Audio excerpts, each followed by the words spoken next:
এই মানুষ অচল হলো কেন?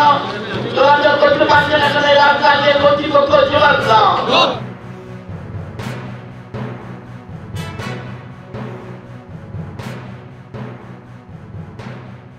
আমাদের পুলসিরা থেকে যে রায়চক পর্যন্ত প্রায় 7 কিলোমিটার রাস্তা দীর্ঘ কয়েক বছর অচল হয়ে রয়েছে, মানে একদম বেহাল অবস্থা, যার কারণে এই এলাকার মানুষের কোনো বাড়িতে বিপদ আপদ হলে একটা রুগী নিয়ে যাওয়ার পক্ষেও অসুবিধার সম্মুখীন হচ্ছে। কোনো গাড়িওয়ালা রুগীকে নিয়ে যেতে চাচ্ছে না।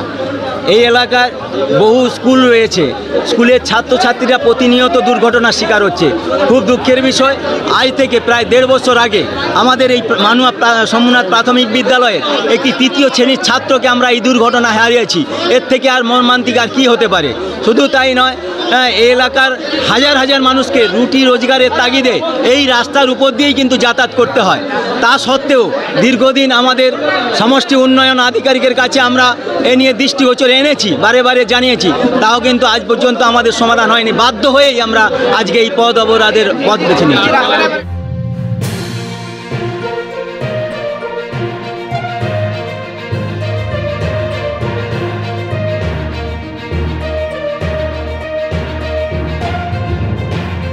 সামিল হয়েছি কারণ আমরা এই রাস্তা দিয়ে দীর্ঘদিন যাতায়াত করতে পারছি না।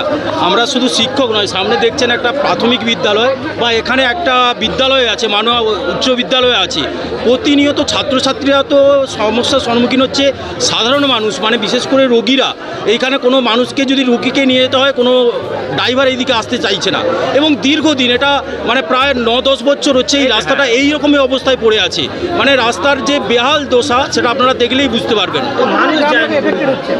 এখানে প্রচুর গ্রাম, মানে একবারে এইদিকে আপনি বৈষ্ণব চক থেকে শুরু করুন, এইদিকে সজনাগাছি, এইদিকে সুলনি, মাধবপুর, প্রচুর গ্রাম, মানে দুটো অঞ্চল, খুন্নাটি অঞ্চল এবং পুলসিটা অঞ্চল। এটা মেন রাস্তা, মানুষের রুটি রোজগারের জন্য এই রাস্তাটাই মেন। এটা কয়েক হাজার মানুষ যাতায়াত করে সকাল থেকে সন্ধ্যে পর্যন্ত। প্রচুর দুর্ঘটনা হচ্ছে এখানে এবং আমরাও যেতে পারছি না। আমরা ডেলি যখন আসছি যে কোনো সময় পড়ে যাচ্ছি, সব আটকে যাচ্ছে এখানে। যে এখানকার সমষ্টি উন্নয়ন আধিকারিক মহাশয় উনি আসুন, উনি আমাদের কথা দিয়ে যান যে অবিলম্বে এই রাস্তা কিন্তু দ্রুত সারাই করতে হবে। দ্রুত যদি না সারাই করে তাহলে গ্রামবাসীরা এবং আমরা যারা নিত্যযাত্রী আমরা কিন্তু একটি গভীর আন্দোলনে, আমরা এর চেয়ে উচ্চতর আন্দোলনে সামিল হব। আমার নাম তাপস পাত্র। কোন ক্লাসে? তো আজকে এই যে মানুয়াতে অবরোধ হচ্ছে কেন জানো? কারণ এখানে খুব রাস্তা খুবই খারাপ, আমরা সহজে যেতে পারি না। সেখানে বৃষ্টি হলে, বর্ষা হলে প্রচুর ডোবা হয়ে যায়, আমরা যেতে পারি না। আমাদের জামা প্যান্ট সব কাদা হয়ে যায়, আমরা রাস্তায় পড়ে যাই, মায়ের সাথে সাইকেলে পড়ে যাও মাঝে মাঝে? হ্যাঁ, মায়ের সাথে প্রচুর পড়ে যায়। আচ্ছা, তাহলে আজকে অবরোধ হচ্ছে তাই তো এখানে? হ্যাঁ। তোমরা কি চাও?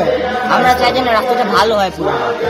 বহুদিন ধরে খারাপ আছে? হ্যাঁ, অনেকদিন ধরে খারাপ আছে। আমরা মানুষকে জবে থেকে ভর্তিছি তবে থেকে খারাপ আছে।